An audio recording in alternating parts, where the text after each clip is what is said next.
Today we have a very special guest for our third episode. This is Mirela Halvadzija, one of our first cohort members, and now a proud Bold alumni, Bold mentor, and a founder of Healthven.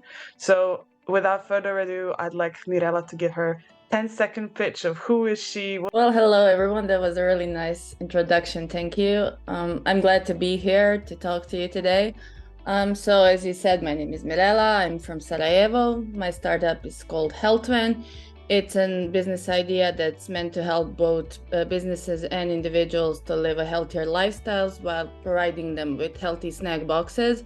And the final goal of the project is to introduce healthy vending machines to the market of Bosnia, which I'm currently working on.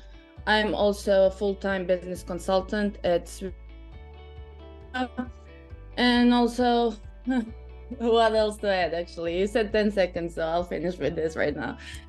I think that was amazing. You can see, everybody, that Mirela is an experienced pitcher, and as I said, she was one of our first cohort members. So Mirela, kind of building on from that, how has your entrepreneurial mindset changed in the last year since you've completed the Bold Fellowship, since being in the US? Well, it's actually a really tough question to answer because circumstances here are like a lot different than in the US, and like how the time passes, I'm just gaining more experience in the market and how things are going. So I can say that I'm more confident in how to do things, how to navigate the changing environment, and also how to adapt to different circumstances. So in comparison to the previous year, like now I rush things less. So before I'm really certain in what to do and how to do it, I don't just jump into it, because before I was like all over the place. I was too excited about doing things, and I thought that everything will be done just like this. But now, like living here and doing the business, it's really hard. It's a complex things to do. So before doing enough research and gaining enough information and being certain how to do things, I don't do it. So I'd rather take it slow but securely than just rush and make mistakes. I'm so happy to hear that change and that growth happening only within a year's time, and knowing to grow that patience must be really important for your work and for everything that you're actually trying to achieve. So speaking of that, what is this kind of unexpected skill set that you learned an entrepreneur must have, but you weren't aware of it before, that you would like to share with everybody? Well, talking about particular skill sets, I think that the program and this entire entrepreneurial journey, like not just about Bold, but in general, all the programs that are trying to teach young entrepreneurs how to think and do are pretty complete. But what we are not ready for is the reality. So the skill set we need is to be able, to calmly respond to different reactions on the market. So not everyone will just wait for us with open hands and accept our ideas. So we need to be, able to accept the constructive feedback, to take criticism well, and to use it to our best advance. So not to just, lose all the motivation and sit down in the corner, but rather, use all that information as a power just to move forward. And speaking of that not being necessarily welcome, and you have this kind of very innovative idea, and we spoke about this before, you're trying to change this diet, this eating culture in Bosnia and Herzegovina and wider. So can you tell me, how have you seen the Bosnian ecosystem change in the last year that you've been kind of more involved with Healthven, or has it changed at all in your perception? Unfortunately, it hasn't, as far as I know. So I don't see any progress in that manner. Like Bosnian ecosystem is very, very scarce, as you know it, and it's hard to be innovative and to be an entrepreneur here. But I'm not saying it's impossible, but it takes a lot of work, and also I think a lot of luck. And it's all like, now we do live in a world of technology, so everything that's connected to tech, to AI, and everything that's ongoing is maybe more attractive to investors at the moment. But with these things that are more like personal And especially like for me, trying to sell a dietary lifestyle in a country of meat is a challenge of its own. Like I'm not going to even brag about that. But yeah, definitely, I think it's easier when you use technology as your main tool to pursue your ideas. But system as a system, it's really hard to deal with. I have to be honest about that. And yet, on a positive note, ladies and gents, Mirela is one of the recent recipients of the Bold Small grant, which is going to help her boost her business and her venture.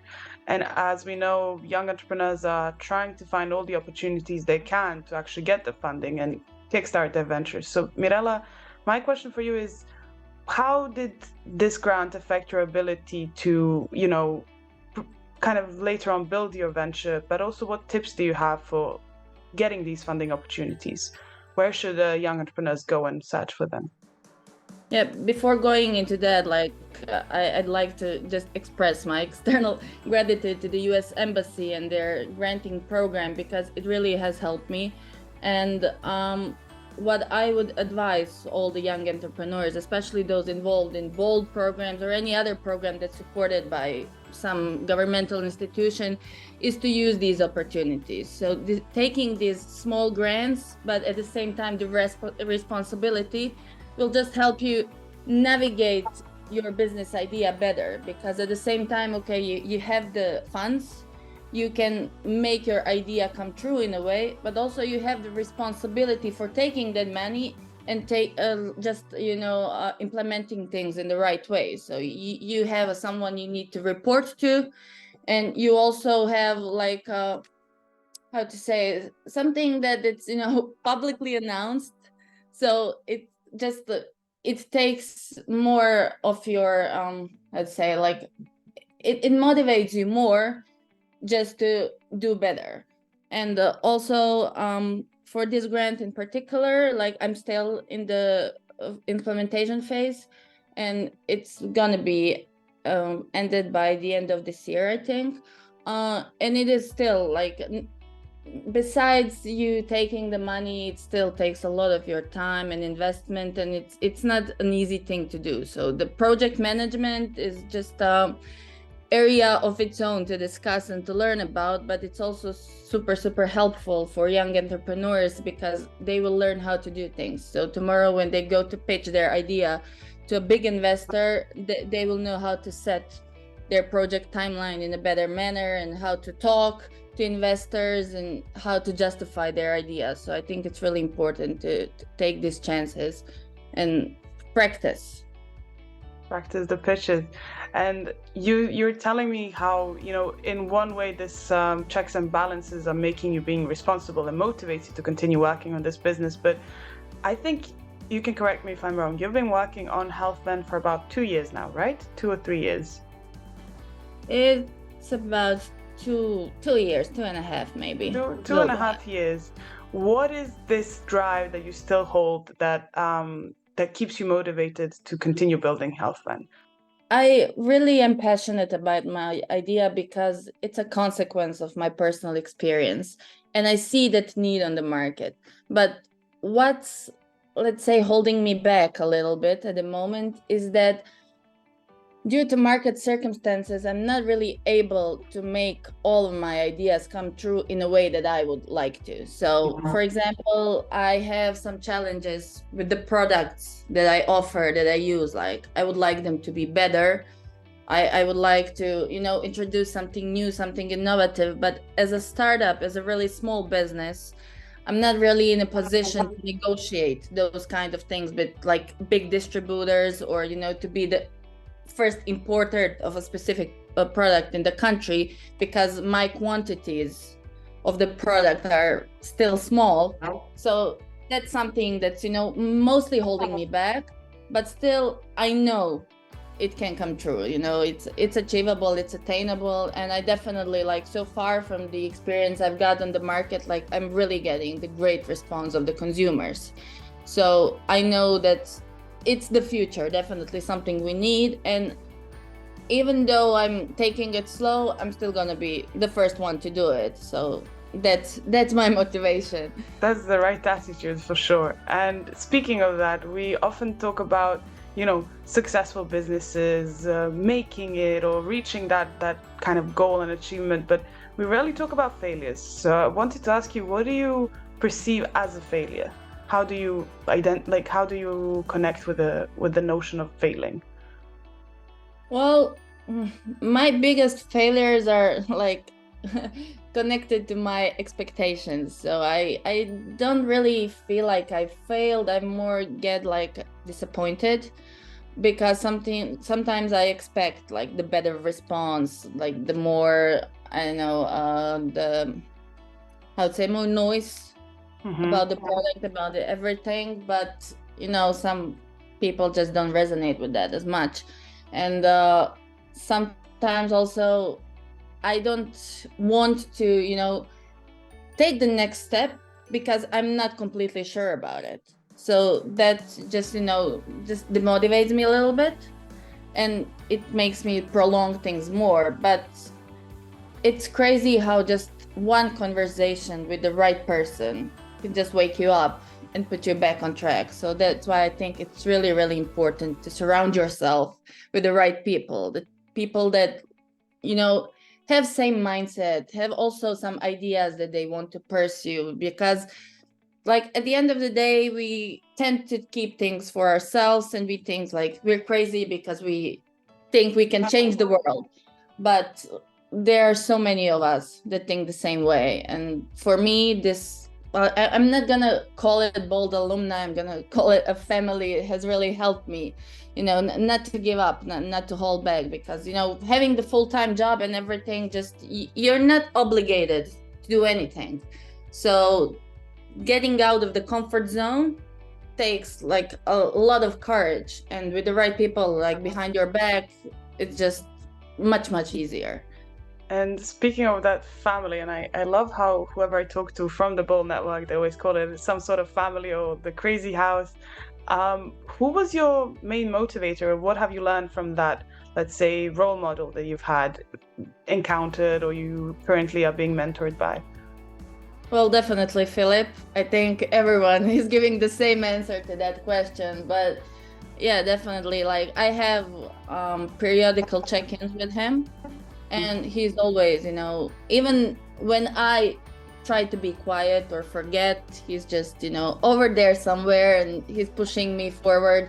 And I really love that about him. And I'm so grateful to have had him as a mentor in the US and to have him as a mentor right now, because not just a mentor, he's a friend, but for a lot of things, he's the one holding me accountable. And I really am happy that I have met a person like him. And you also said it's very difficult to strike that balance between work. As you said, you're currently full-time employed, you're working on your startup. How do you continue working on developing different professional skill sets as a young entrepreneur? And what are those skill sets you're trying to kind of further develop? And do you even have the time to do them? Well, my main superpower would be multitasking when it comes to this. So I just do things, whenever I catch time to do it. But I have to admit that in the last period, I've been a little bit lazy, because I got tired of going through programs and just everyone trying to teach me this and that, because in the real world and in practice, it's just different. So I think that's actually the best school the one can get. The experience you get on the market with talking to people, with selling your products, getting feedback. So I'm more focused on that, because unfortunately, whenever you pitch your idea to somebody, whenever you present your business, everybody is like super happy, super proud. They support you, they root for you, but when they need to buy the product, they're gone. So you're on your own, and that's like the main thing. Like I'm trying to get through it and to just learn how to avoid the situations where I get a negative response. So building on from that, would that also be your kind of truth for our listeners, what is that one reality you would like to share to somebody who's just about to start their entrepreneurial journey? They have this one idea, they want to go for it, but they don't know how. What would you be your advice to them? Well, to firstly, like briefly develop their idea, because I remember like when I was in the ideation phase, I was too excited about everything. So I thought like if I just tick one box, I have to go tell that to somebody. And in the real world, especially with the businessmen and the investors, they need to see the whole thing, not just the idea, but your projections, like potential future outcomes and everything. I mean, in the end, when it comes to business, it all comes about, it's all about profitability. So don't rush things, take your time, discuss with the people you trust, like build your inner circle, share the ideas, and just do it over and over again before you are ready to show it, to pitch it to your final destination or the person you targeted as the relevant one. So, and of course, like be prepared to hear a lot of no's, probably more than yeses, but still still one yes is sometimes enough to just overrule all those negative responses. So don't give up. If you believe in your idea and if you know you have the know-how to implement it, just go with it. I mean, the younger these entrepreneurs are, I think the more chances they have, because a lot of them, especially in these cohorts, are still in college. They don't have full-time jobs, so it's less responsibilities. So they have like more space and more time to just, go through these trial periods and do things better. And they're in luck for having you as their mentor and alumni members, so they can always reach out for helpful advice, for this kind of boost of energy that I think everybody needs from you. So Mirela, thank you so much for today. Thank you for catching up with us and sharing some of your tips, some of your experiences, and I hope to hear from you very soon. So good luck with your business. I love how you always make me feel important and, just like I'm the mom of the house as always.